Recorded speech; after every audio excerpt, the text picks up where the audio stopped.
एक दिन का उपवास कर लेना, पता लगेगा। शादी के पहले तो बहुत बड़ी बड़ी बातें की होंगी, 2-2, 3-3 बजे रात तक मोबाइल में लगे रहे होंगे मुन्ना भाई और मुन्नी भाई, खूब बड़ी बड़ी चर्चाएं हुई होंगी। अब ये परीक्षा की घड़ी है, एक प्रैक्टिकल करके देखो, थ्योरी बहुत हो गई, एक प्रैक्टिकल करो कि जिसे तुम इतना आदर और सम्मान और बहुमान से जिनका आदर करते हो, वो वाकई में तुम्हें चाहते हैं कि नहीं, केवल बातों में चाहते हैं कि अंतरंग से चाहते हैं। आज जाकर के यही एंटीमेटम देना कि कल मैं आपके सगे हाथों से जिनेंद्र भगवान का अभिषेक करते हुए अपनी सगी आंखों से आपको देखूंगी, और फिर आप वो गंधोदक मेरी इस हथेली पर देंगे, मैं अपने ब्रह्मबंध पर लगाऊंगी, अपने ललाट पर लगाऊंगी और नेत्र युगल पर लगाऊंगी, और अपने आप को धन्य मानूंगी कि मैं ऐसे सौभाग्यशाली पुरुष की पत्नी होने का मुझे सौभाग्य मिला। धन्य मेरे पुरुष का सौभाग्य। बड़े गर्व से कहना। वो कहेगा नहीं ये काम मुझसे नहीं होगा भाई, ये बात मुझसे मत करो, तुझे तो जो चाहिए और कपड़े चाहिए, साड़ियां चाहिए, आभूषण चाहिए, XYZ जो चाहिए वो ले लो, ये मुझसे नहीं होगा। तो धीरे से कह देना, तो आज का मैं उपवास करूंगी। अरे ये सब मत करो, देखो ये ब्लैकमेल मत करो, मुझे फंसाने का प्रयास मत करो। नहीं, मैं आपको फंसा नहीं रही हूं, मेरा संकल्प है कि आज मुझे आप अभिषेक नहीं दिखाएंगे तो मैं उपवास करूंगी। अरे भाई ऐसा मत करो, नहीं ये तो मैंने सोच लिया, आप मत करो ऐसा, आप दिखा दो अभिषेक। और बाय द वे मुझे नहीं लगता कि कोई इतना निष्ठुर किसी बहन का श्रीमान होगा, किसी बेटी का श्रीमान होगा, किसी माँ के श्रीमान होंगे, दिखा ही देंगे। और नहीं दिखाएं कोई बात नहीं, एक दिन का उपवास कर लेना, धर्म के लिए उपवास कर लेना, मगर ये समझ जाना कि ये सब ऊपर ऊपर का दिखावा है इनका, अंतरंग से ये मुझे बिल्कुल भी नहीं चाहते, और इनके अंतरंग में कोई धर्म की क्रिया और चर्या का कोई श्रद्धा नहीं है। ये नाम के जैन हैं, इनका जैन धर्म अभी आत्मा की पर्याय नहीं बना है। समझ लेना, दूसरे दिन भोजन कर लेना, मगर समझ लेना कि हमने बहुत बड़ा धोखा खा गए हैं। धर्मात्मा पति चाहिए था, मगर धर्मात्मा मिला नहीं। कोई बात नहीं, तुम अपने धर्म को और दृढ़ करते चले जाना। अभी मत जाओ कहने, अभी थोड़ी कहने जाना है। और वह ये विचार करने लगे, इतना तुम कर लें। और जब उन्होंने अभिषेक गंधोदक दिया, 32 सेठानियों के चेहरे पर एक मंद मंद मुस्कान झलकी, और आनंद विभोर हो गई, और अपने आप को धन्य मानती हैं कि मैं कितनी सौभाग्यशालिनी हूं कि मेरा पति प्रतिदिन अभिषेक करता है। इतना बड़ा सेठ होने के बाद भी मेरे पति अभिषेक जिनेंद्र भगवान का करते हैं, और अपने आप को अपनी पीठ से, अपने हाथ से अपनी पीठ को धन्यवाद दिया कि धन्य मेरी माँ की कूख कि मेरी माँ ने एक ऐसे सेठ पुत्र से मेरा विवाह किया जो इतना बड़ा धर्मात्मा है। राजा साहब राजमहल में यानी कोठी पर आते हैं, विराजित होते हैं और अपना सौभाग्य मानते हैं, और उस सुकुमाल को एक उपाधि देकर के जाते हैं, अवंती का सुकुमाल। पूरे शहर का सबसे बड़ा अगर कोई सुकुमाल है, इस उपाधि से विभूषित करते हैं अवंती का सेठ सुकुमाल। ये नाम रख करके सारे देश का सुकुमाल बना देते हैं उसे, यानी पूरे राज्य का जितना उन राजा का राज्य था, उस पूरे राज्य का सबसे धनाढ्य सेठ की उपमा से विभूषित किया। और सुकुमाल अवंती का, अवंती उस नगर का, उस राज्य का नाम था, और उस उपाधि से विभूषित करके गए और कहा मेरा विश्वास है कि पूरे देश भर में तुम्हारे जैसे सुंदरता को प्राप्त कोई भी नहीं होगा सुकुमाल। इतनी सुकुमारता तुम्हारे पास है और तुम एक आदर्श पुरुष हो, इतना सब कुछ वैभव होने के बाद तुमने जिनेंद्र भगवान की भक्ति करना नहीं छोड़ा। क्योंकि आज हम देखते हैं कि व्यक्ति की जैसे ही धन दौलत बढ़ती है तो सबसे पहले वो धर्म को छोड़ता है। सबसे पहले आप देखें, आपके नगर में भी ऐसे लोग होंगे कि जो पहले अभिषेक करते होंगे, पूजन करते होंगे, और जैसे ही उनके पुण्य के उदय से धन दौलत बढ़ती है, अब वो धीरे धीरे अभिषेक पूजन करना छोड़ देते हैं। उनके बेटे तो और नहीं करते। वो कहते हैं धर्म वो करे जो गरीब हो, पूजन अभिषेक वो करें जो गरीब हो। हम तो बहुत संपन्न है, हमारे पिता के पास तो अरबों खरबों रुपया है, हम क्यों करें अभिषेक। अब उनकी दशा देखना उनके लड़कों की, ऐसी दाढ़ियां, बड़ी बड़ी दाढ़ियां होंगी, और कई तो और बड़े बड़े स्त्रियों जैसे बाल होंगे। वो स्त्रियां भी एक स्प्रिंग टाइप का लगाती है ना, यहाँ बहुत सारी कलियां दिखने लगती हैं, तो ऐसे बहुत सारे लड़के भी वो कलियां लगा करके आते हैं। वो एक ऐसा तार टाइप का क्या होता वो फंसा लेते हैं। अब तो वही जानो का कहा उधर में काय करने, तो वो लगा करके उनके माता पिता के साथ जब वो बच्चा आता है तो मैं समझ जाता हूं ये बिगड़े नवाब हैं। इनके घर से धर्म खत्म हो गया है। इन्होंने धन को ही महत्व दिया है, धर्म को महत्व नहीं दिया। बस ये वंश अंश भी नहीं बचेगा, अंश भी नहीं बचेगा।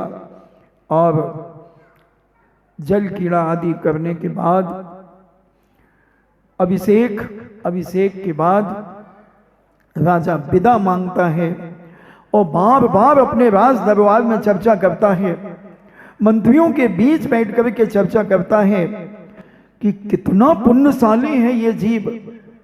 इस जीव ने कितना पुण्य कमाया होगा पूर्व जन्मों में, कैसे इसने जिनेंद्र भगवान के कुल में जन्म लेकर इतनी अपार संपत्ति इतनी अपार संपत्ति कि संपत्ति की कोई हिसाब ही नहीं है। स्विमिंग पूलों में इतने सेट पड़े हुए हैं आभूषणों के, उनके चौकीदारों के पास, उनके झाड़ू पोछे लगाने वालों के पास इतना वैभव, इतना वैभव। एक सेठ था कलकत्ते के अंदर, तोता राम जी, उनके नौकर भी गाड़ियों में, फैक्ट्रियों में आते थे।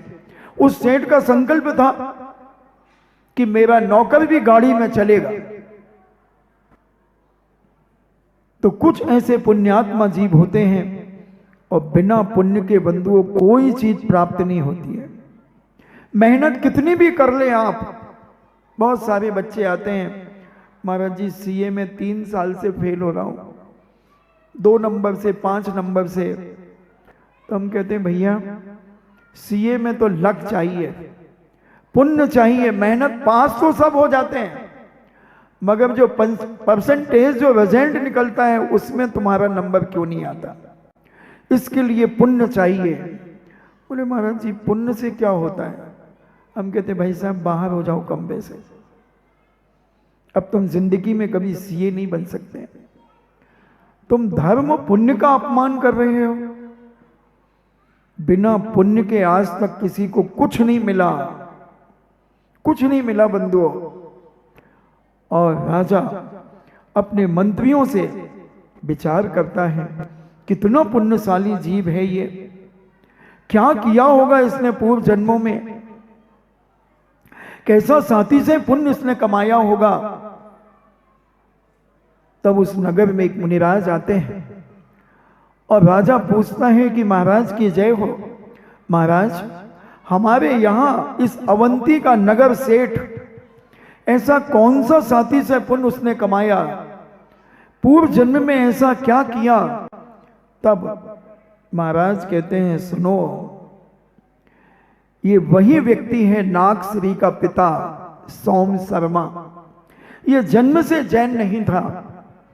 इसकी बेटी ने पूज्य अग्नि भूति महाराज के चरणों में बैठकर अणुव्रत ग्रहण किए थे और ये उनके व्रतों को वापस कराने के लिए जा रहा था। बड़ा क्रोधित था, उत्तेजित था।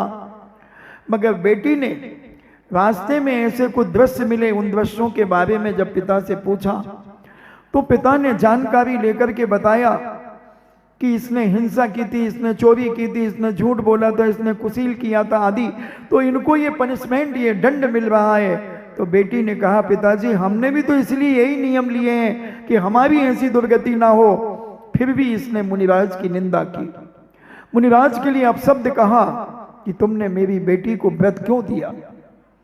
फिर बाद में ये प्रभावित हो गया, जब मुनिराज ने मेरे पूर्व भावों के बारे में बताया तो मेरे पिता ने दीक्षा धारण कर ली, सोम शर्मा ने, और दीक्षा धारण करके घोर घोर तपस्या की, और तपस्या करके स्वर्ग में महाविद्धि धारक ये देव हुए, और वहां से चल करके ये मेरी नगर में जो सेठ से समुद्रदत्त उनके यहाँ इनका जन्म हुआ, और ये वहां से सुकमाल इनका नाम रखा गया। ऐसा ये वायु भूति आदि ये सुकमाल बने, और ये सारा का सारा वैभव उन्होंने पूर्व जन्म की पुण्य और तपस्या के माध्यम से प्राप्त किया। बंधुओं, बिना रावण के पास सोने की लंका कैसे थी? सोने की लंका रावण के पास, रावण भी पूर्व जन्म में मुनिराज थे, मगर उन्होंने निदान बंद किया कि अगर मेरी तपस्या का कोई फल मुझे मिले। एक विद्याधर जब उनके दर्शन करने आया तो रावण का जीव विचार करता है कि अगर मैंने तपस्या की है तो मुझे ऐसा वैभव मिले जिस तपस्या से साक्षात मोक्ष की प्राप्ति होती थी। उससे उन्होंने संसार मांग लिया, और जो निदान बंद कर लेता है उसके निदान बंद का फल तो मिल जाता है, मगर उसके बाद नियम से दुर्गति होती है। भगवान से, धर्म से कुछ मत मांगो। और रावण नारायण बना, सोने की लंका मिली, मगर अंत में नरकों में सड़ रहा है। और राजा बहुत शर्मिंदा होकर के महल में लौटा, और महल में चर्चाएं करता रहा।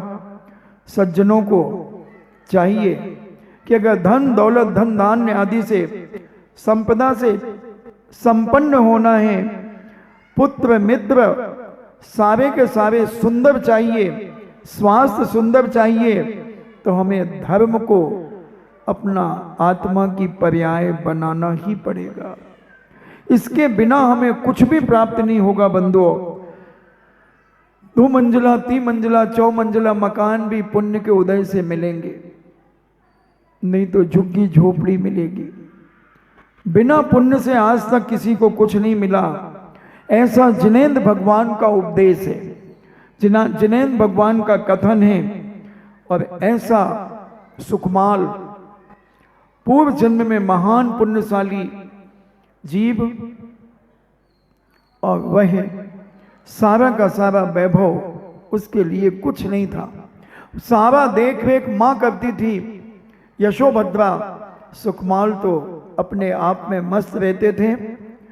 एक दिन जैन तत्व को जानकर, जैन धर्म के मर्म को जानने वाले परम विद्वान जो सुकमाल के मामा लगते थे, यशोभद्रा के भाई, जो गणधराचार्य थे, इन्हें गणधरों के आचार्य, गणधर, गणेश कहो, गणपति कहो, गणधर कहो। जैन दर्शन के गणेश और अन्य दर्शन के गणेश में बहुत अंतर है बंधुओं। दोनों गणेश की चर्चा आज मैं आपसे करूंगा। वैष्णव दर्शन में एक गणेश जी माने जाते हैं। तो एक कथा आती है उनके यहां पर कि शंकर जी यत तत् विचरण करने के लिए गए थे। पार्वती जी अकेली थी। तो कितनी भी बोल्ड महिला क्यों ना हो, घर में अकेली थोड़ी सी भयभीत तो होती ही है। तो उन्होंने अपने मैल से एक छोटा सा पुतला बनाया, गुड्डा बनाया, और उसे गेट पे बिठा दिया कि किसी को आने मत देना। तुम जा रही तो जाओ, दूसरों को क्यों ले जा रही हो, अंतराय कर मत बांधो। वैसे ही कर्म बंधे ने ज्ञानावर्णी कर्म का और दर्शनावर्णी कर्म का बंध तो होगा ही होगा। और वह एक छोटे से बच्चे को उन्होंने बिठाया और उसमें जान डाल दी और गेट पे बिठा दिया कि किसी को आने मत देना। तो जब शंकर जी आए तो उस बच्चे ने रोका, तो शंकर जी ने उसकी गर्दन काट दी। जब वो अंदर पहुंचे तो पार्वती जी ने पूछा कि आपको किसी ने रोका नहीं? बोले हाँ, एक बच्चे ने रोका था। बोले फिर? बोले मैंने उसकी गर्दन काट दी। और नारी का अंतिम शस्त्र क्या है? 2 आंसू। बड़े बड़े मुछंदर भी उन 2 आंसू में पिघल जाए, कुछ नहीं करना होता उनको, बस एक जगह बैठ करके और 2 सिसकियां ली उन्होंने और श्रीमान जी रोने लगी। बस तुम्हें तो और रोने के अलावा कोई काम ही नहीं, तुम क्या करे? तुमने हमारी इज्जत करते हो क्या? तुमने हमारे बेटे की हत्या कर दी। तो उन्होंने अपने त्रिशूल से कहा कि जाओ, जिसकी मां अपने बच्चे की तरफ पीट करके सो रही है उसकी गर्दन काट के ले आओ। तो त्रिशूल, एक खतनी अपने बच्चे की तरफ पीट करके सो रही थी, उसकी गर्दन काट के ले आया और वो गर्दन उन्होंने उस कटे हुए बच्चे के ऊपर रख दी। तब से वो गणेश जी बन गए। ये वैष्णो दर्शन में कथा आती है। और जैन दर्शन में गणेश किसे कहते हैं? हमारे हर तीर्थंकर के गणधर होते हैं। जैसे भगवान आदिनाथ के 84 गणधर थे, सुमतिनाथ भगवान के 116 गणधर थे, किसी के 90 थे, किसी के भगवान महावीर स्वामी के 11 गणधर थे, पारसनाथ के 10 गणधर थे। तो ऐसे सारे गणधर 24 तीर्थंकर के मिलाकर के 1452 गणधर होते हैं। तो गणधर किसे कहते हैं? गण का अर्थ होता है समूह, और उसको धारण करने वाले वो गणधर कहलाते हैं। उस समूह के नेता गणेश, गण यानी समूह, उसके स्वामी जो उनके मुख होते हैं, मुनियों के जो मुख होते हैं वो गणेश कहलाते हैं, गणधर कहलाते हैं। गणपति यानी उस गण के अधिपति वो गणपति कहलाते हैं। तो ऐसे गणाचार, गणधराचार, तो वो ऐसे बहुत सारे गणों के आचार्य थे। यानी बहुत सारे समूह जो मुनियों के यत्न तत्व विचरण कर रहे थे, प्रभावना के लिए निकले थे, उनके वो आचार्य थे ऐसे। और पूर्व में सुकमाल के मामा थे, यशोभद्रा के भाई थे। ऐसे साधु उस नगर में आ गए। यशोभद्रा घबरा गई कि अभी मेरा सुकमाल अगर इनका मुख देख लेगा